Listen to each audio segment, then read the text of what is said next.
Suite à la loi de 2018 entrée en vigueur en 2019, l'UNEA a mandaté une mission auprès du cabinet de Deloitte pour constater et mesurer les éventuels surcoûts d'investissement dans les entreprises adaptées.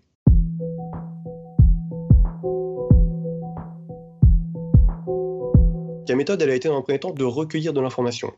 Pour ça, nous avons pris contact avec en tout un peu plus de 400 entreprises au sein des entreprises adaptées. Nous leur avons adressé un questionnaire et nous avons recueilli ce questionnaire en fait aux alentours d'une soixantaine de sociétés ont répondu. L'un des points sur lesquels nous avons particulièrement fait attention, c'est le fait d'avoir un échantillon représentatif des entreprises adaptées.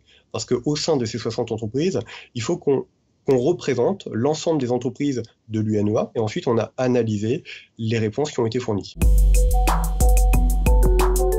Pour établir l'échantillon représentatif, nous avons travaillé sur différents critères.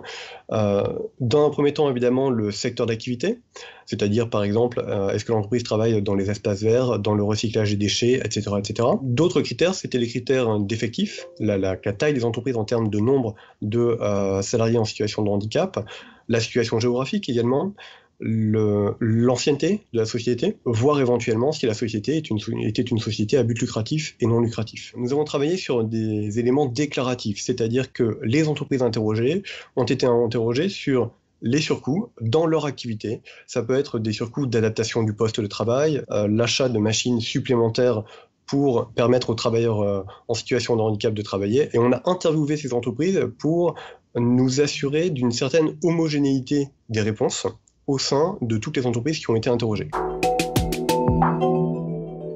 Le premier, c'est la constatation d'un surcoût moyen aux alentours de 20% des investissements réalisés par les entreprises. Le deuxième enseignement, c'est le fait de relativiser de façon très importante l'existence de ces surcoûts.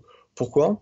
Parce qu'on se rend compte qu'au sein d'un même secteur d'activité, on va avoir une dispersion très importante des surcoûts qui sont déclarés. On a des entreprises qui vont, sur un même secteur, avoir des surcoûts d'investissement très faibles, et pourtant elles vont investir, elles vont se développer et embaucher un nombre significatif de travailleurs en situation de handicap. Et puis d'un autre côté, on va avoir des entreprises qui vont investir 2 fois, 3 fois, voire plus, le surcoût d'investissement moyen que l'on constate. C'est peut-être l'enseignement le plus important, c'est le fait de faire attention à l'utilisation de ces chiffres, parce qu'on a un surcoût qui peut être très différent pour des entreprises qui peuvent sembler similaires dans le même secteur d'activité et par exemple avec des effectifs similaires.